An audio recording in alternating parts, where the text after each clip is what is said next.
vedare tinokuchingamidzai zvekare kune chimwe chirongwa pano paZim Facebook Secrets and Confessions. Tadzoka zvekare nemamwe mamessages.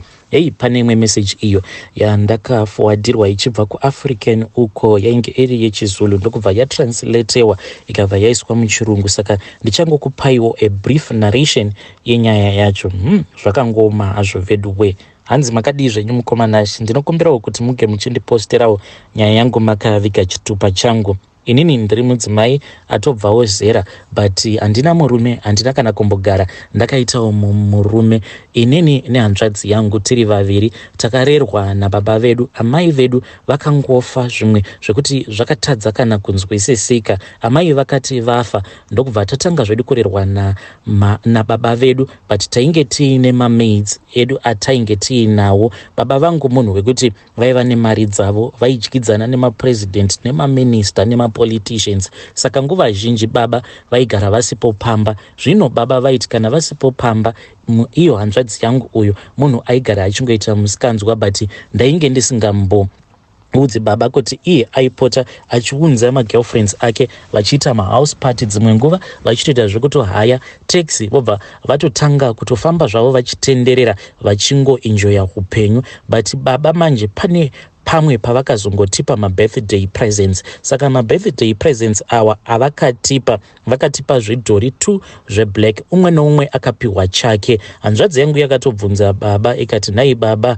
ko munoreva kuti matishayirawo here mamwe mapresents than kuti munge muchitipa zvidhori 2 izvi zveblack? Asi baba vakabva vati, pfuma ndinayo uye pfuma yangu ipfuma yenyu, hakuna chamunoti munoda ndikasakwanisa kukutengerai. Asi kubva paudiki hwenyu handina kumbogara ndakakwanisa kuwana mukana wekuti ndinge ndichikutengeraiwo zvidhori, saka nhasi ndangofunga kuti regedzai ndinge ndichikutengerai zvidhori. Zvinova zviri zvinhu zvekuti zvainge zviri very strange, but takangozvigamuchira zvidhori zviya. Baba vakabva vati taifanira kuti tinge tichizvichengetedza zvidhori izvi. Iniwo handina kana kumbogara ndakaita shungu dzekuti ndinge ndichitamba nacho chidhori ichi. Nekufamba kwenguva mukoma ndakabva ndatanga kunotisa kuti there was something that was wrong with me, nekuti varume vairakidza kuti ivo vanonditya. And izvi zvakazongoramba zvichiita worse and worse, kudzamara ndava very lonely. And ndakati ndakatarisawo hanzvadzi yangu, munhu uya wekuti he was also lonely, munhu ari very handsome,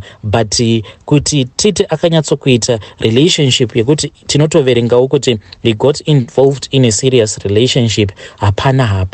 Same neni ndiri munhu akanaka and also coming from a wealthy family, but still hakuna kana mukomana aimboda kundi approacha kuti angondiudzawo kuti anondida. Zvino baba vakabva vazongoshaika, ende vakati vashaika baba vakabva vatidana, vakabva vati ivo vainge vachikumbira kuti tinge tichitevedzera mhiko dzavo dzose idzo dzavainge vakaita, uye ivo baba vakabva vatikumbira ruregerero pamhiko dzacho dzimwe dzavainge vakaita. Saka zvinhu zvekuti zvakabva zvandinetsa inini nehanzvadzi yangu kuti baba vangu vaiva munhu ainge aine mwoyo wakanaka, saka awa maoath awa avainge vava kutaura nezvavo ainge ari maoath uye chii chakaipisisa chavainge vakaita. But later on we were going to find out for ourselves. Nekukura mukomanashi inini ndakabva ndaona kuti still kwainge kusina murume ainge achindida, saka ndine vamwe amainini vangu avo vanogara kuSoweto. Ndakabva ndazoenda kukumba kwavo, saka ndaiti kana ndikaenda kukumba kwavo ndaibva ndabvisa hembe dzose idzo dzinoratidza kuti munhu uyu she's an expensive person. Ndobva ndangopfekawo hembe dzinoita kuti ndingoluka like a normal location girl, but at the end of the day no one would even approach me until one day there was this other guy uyo akandi approach. I was just desperate. Ndakatoona kutoti level rake ndere pasi chaizvo, but I was just desperate for love. Akabva andimisa ndikabva ndamira paya, ndokubva andikumbira mafone numbers, neniwo ndikabva ndati give me your phone numbers. Saka ndini ndakabva ndatanga kumupa phone sezvo ndainge ndichiziva problem yangu. Mukoma ndakati ndamupa phone, chakandishamisa ndechekuti murume uyu akabva atanga kubvunda kudedera zviya zvekutoti zvainge zvichinyadzisa. Akati achisa mafone numbers ake mufoni mangu, ndakaona phone ichiita kubvunda kudai nekuda kwekuti ruoko rwake rwainge ruchidedera. Akabva andipa phone iya akati ainge aseva mafone numbers ake, but later on ndakazoti ndatarira kudai ndikaverenga mafone numbers aya ndikaona kuti ainge akashota. Ndakarwadziwa sei. Ndakazongoramba ndotaura naivo amainini ava vakandibvunza kuti iwe nyatso kundibvunza unoreva kuti hausi lesbian here iwe, because hatina kana boyfriend yako yatinoziva. Then ndikabva ndati mainini inini ndinotodawo kuti ndinge ndichivawo neboyfriend but zviri kuramba. Vakabva vati usawara zvako mwana wamukoma wangu nekuti I have a plan for you. Vakabva vati ivo vainge vaine shamwari yavo iyo yaikwanisa kundibatsira, ende shamwari yavo uyu ainge aini mwana wake womukomana, saka vainge vachida kuita an arranged marriage. Zvose mukoma zvakaarenjewa, and I had accepted kuti I am getting in an arranged relationship even though munhu wacho ndainge ndisingamuzivi. But on the day rekuti ndaifanira kuti ndinge ndichizoroorwa, this guy he never showed up. I felt humiliated and embarrassed, but year later on akazo apologize kwandiri akati I could not come because I saw kuti moyo wangu ndakatoupa umwe musikana kudhara, and ndakaona kuti kana ndikazvimanikidza kupinda newe in a relationship ndinenge ndichazongokurwadzisa in the future. Ndakarwadziwa kusvika kwekupedzisira. Ndakangoramba ndichingorarama upenyu hwangu uhwo hwandainge ndichirarama hwekushandisa matoys, since ndainge ndakatenga matoys aya masex toys, saka ndaipota ndichizvibatsira nawo matoys iwawo. Apa kuchechi chinonzi church ndainge ndava kusamboda kunzwa nezvacho, because dzimwe nguva ndaiti ndisati ndatobuda ndichienda kuchechi ndaitombotanga ndazvibatsira ndichiita icho chimhandara maoko mukoma. Izvi zvakakonzeresa kuti ndingogara ndine guilty conscience, ndikati zvekuchechi handichada. Zvino nerimwe zuva pane imwe friend yangu iyo yakazondimanikidza kuti tinge tichienda kuchechi. Takati tasvika kuchechi kuya ndokubva ndazosimudzwa napastor. Vakati ivo vainge vaine profesi yavaida kundipa, but profesi iyi yaisaita kuti vandipire pachaunga. Later on vakazotaura neni vakandiudza about prayer and fasting. Vakabva vati kwandiri, ndiri kuona kuti iwewe une gift yawakapiwa nababa vako. Ndikabva ndarangarira kuti baba vangu vainge vakambondipa inini nehanzvadzi yangu zvidhori zveblack zvainge zviri very strange. Ndikati hongu. Vakabva vanditi zvidhori izvi zvauri kuti wakapiwa, unoziva here kuti chidhori ichi chikono kana kuti chikadzi? Ndakabva ndati zvidhori izvi izvo kana ndakazvitarisa you cannot see kuti chikono ndechipi uye chikadzi ndechipi nekuda kwemagadzirirwo azvo azvakaitwa. Pastor ava vakabva vati ndikuda kuti udzokere kumba unyatsokutora chidhori chako uchicherechedze, uchaona kuti chidhori chako iwewe chikono, chidhori chehanzvadzi yako chikadzi, nekuti baba vako vakaenda kuMozambique uko kwavakanoitiswa mhiko. After vaita mhiko vakabva vazodzoka nen'anga iya yekuMozambique ndokubva vazoita an altar in his bedroom umo mavakazosacrifice amai vako zvekare nekuzodedicata iwewe nehanzvadzi yako. Saka ivo vakapiwa zvikwambo zvavo zviviri, madhimoni awa maviri. Rimwe dhimoni racho nderechirume, rimwe dhimoni racho nderechikadzi. Saka dhimoni iro rechirume iro rinoti iwewe ndiwe mukadzi waro because makatochatiswa mumweya. And pose apo paunenge uchishandisa matoys ako uchizvifadza wega unenge uchitoita bonde mumweya naro dhimoni iri. Zvakangofananawo nabhudhi vako. Hanzvadzi yako inoti paya painenge iine mahure ichirarana nemahure iyo inenge ichitofadzana mumweya ichiita bonde nedhimoni riya iro rechikadzi, nekuti hanzvadzi yako nayowo yakachatiswa isingazivi kune dhimoni iri rechikadzi. Baba vako vaiva nezvikwambo zviviri, ende zvikwambo izvi ndo zvaivapa mari zvekare zvichivaisa pazvinzvimbo zvekuti vange vachizowana mari. Ndakati ndaudzwa zvose izvi mukoma ndakabva ndadzokera kumba, but chakandishamisa ndechekuti ndakati ndasvika kumba ndokubva ndaona kuti hanzvadzi yangu yainge yatoenda ikatonotorana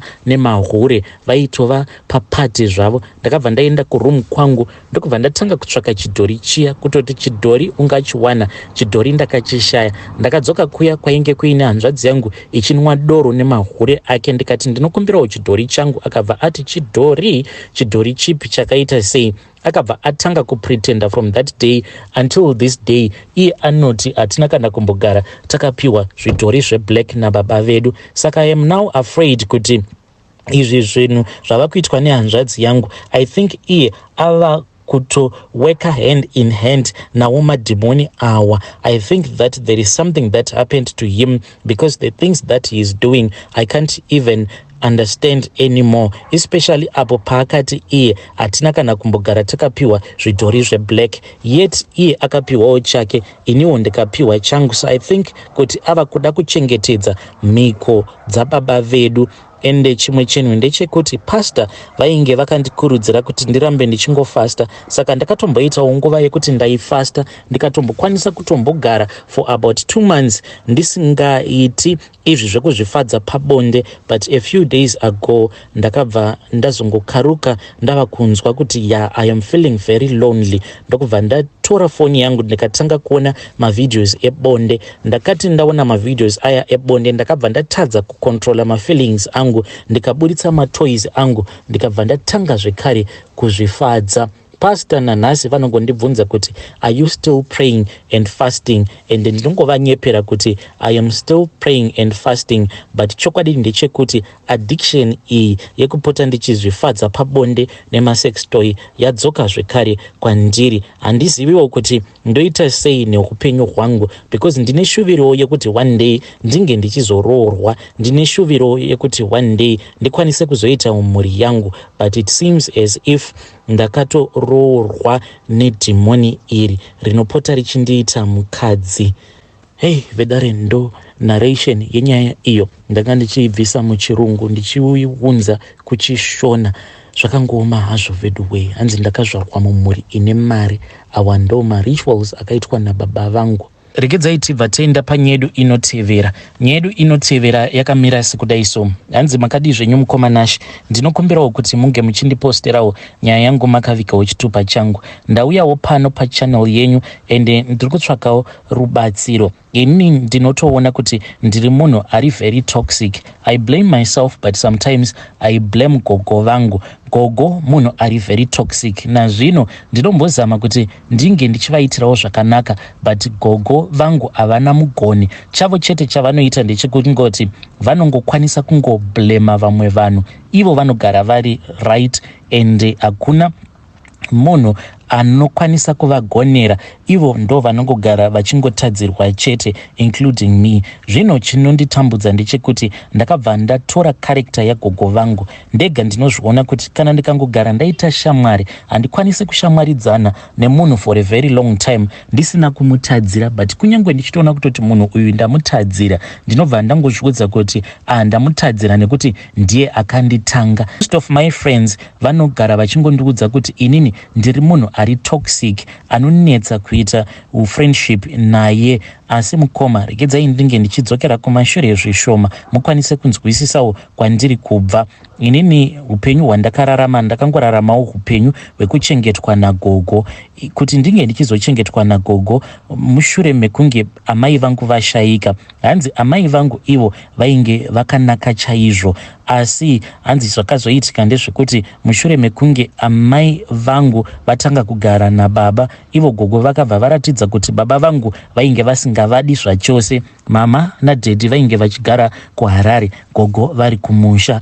Ivo gogo hanzi zvavakazoita ndezvekuti vakabva vazotaurirana neumwe murume uyo ainge achipinda imwe chechi yechipostori iya inotendedza kuti murume kana aine mari dzakawanda anoita vakadzi avo vaanenge achida as long as achikwanisa kuvachengeta. Saka murume uyu hanzi akabva azosvika pamba pagogo ndokubva azokumbira gogo kuti ivo gogo vange vachipa murume uyu amai vangu. Saka gogo vakabva vangorodza amai vangu vari voga. Mari iyi vakaidya vari voga, havana kudana hama dzavo kana hama dzaamai vangu. Izvi vakazviita in secret. Saka murume uyu akabva azoudza hama dzake kuti dzinge dzichiuya kuzotora amai vangu sezvo vainge vatosila dhiri racho kudhara. But amai pavakanzwa nyaya iyi vakabva varamba, ndokubva vada kutiza kuti vange vachidzoka kuHarare uko kwainge kuina baba. Asi hanzi gogo vakabva vaisa chituko paupenyu hwababa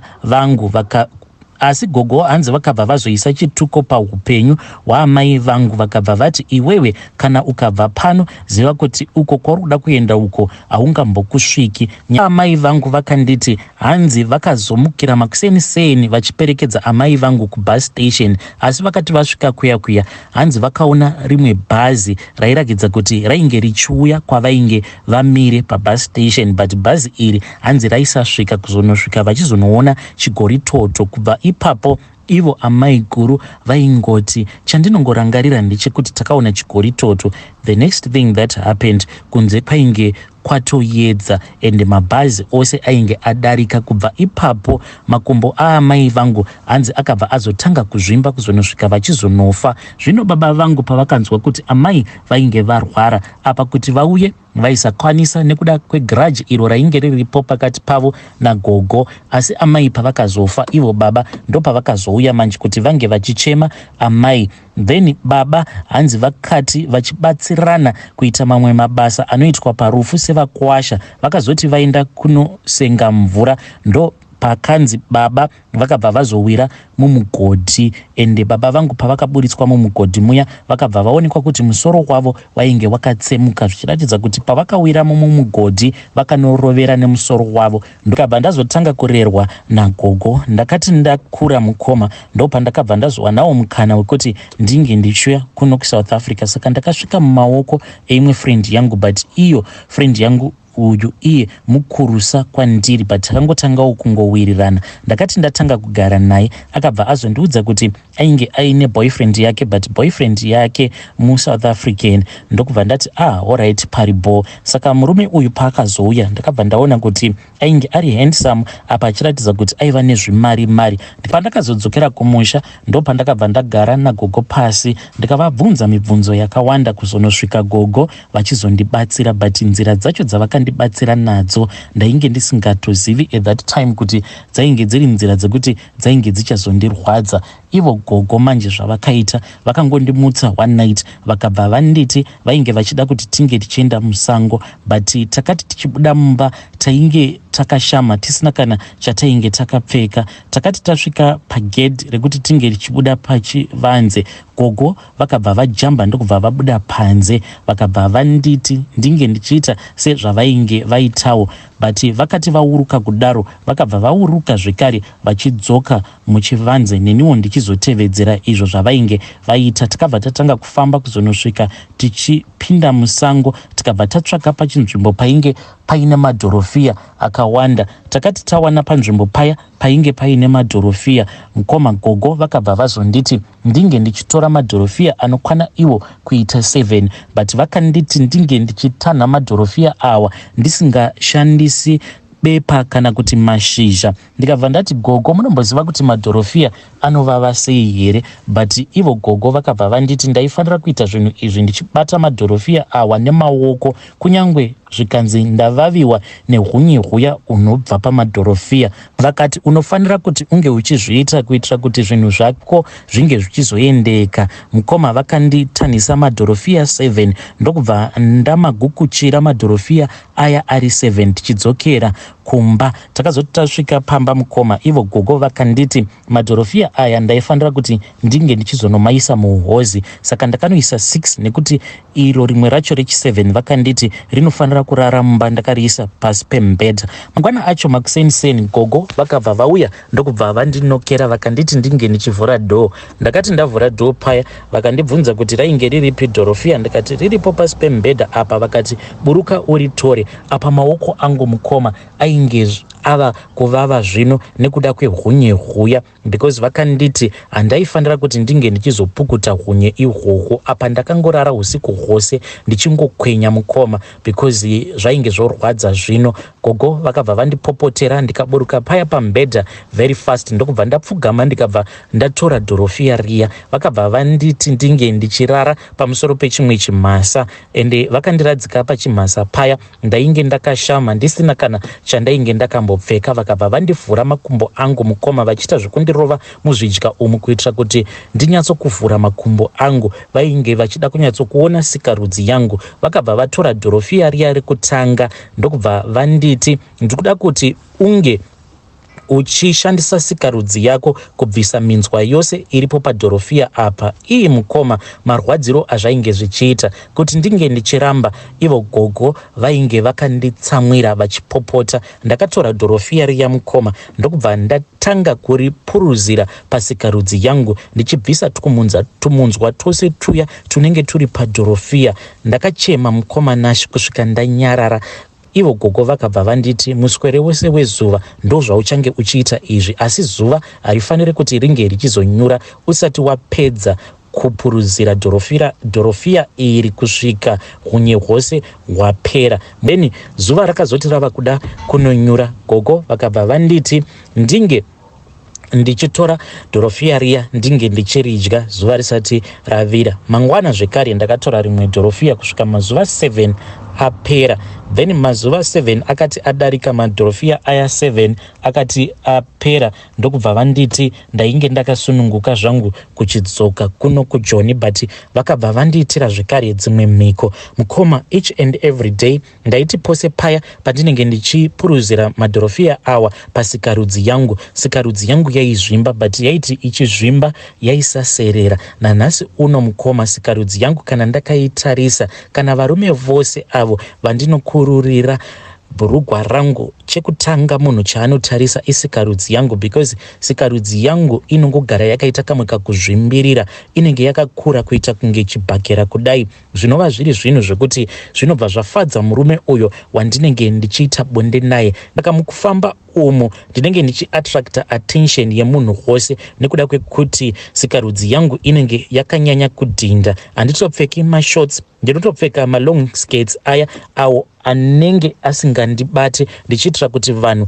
vasazoona kuti ndo zvakaita sikarudzi yangu, but zvinova zviri zvinhu zvekuti zvinofadza murume wose uyo wandinorara naye, ende kuzotomuramba munhu iyeye zvinenge zvotonetsa. Ndakazoti ndadzoka kuno kuSouth Africa ndakanyatsokunzwa kuti ndainge ndava bore. Zvakazoitika nerimwe zuva ndezvekudai so ndakati ndiri ndega pamba, then boyfriend yebest friend yangu yakabva yazongouya, tainge tigere zvedu panze. Ndikabva ndati yaunomukana, ndakabva ndamhanya ndikapinda mumba, ndikabva ndanopfeka hembe dzainge dziri very tight, ndokubva ndagara zvangu ndakamugarira beya.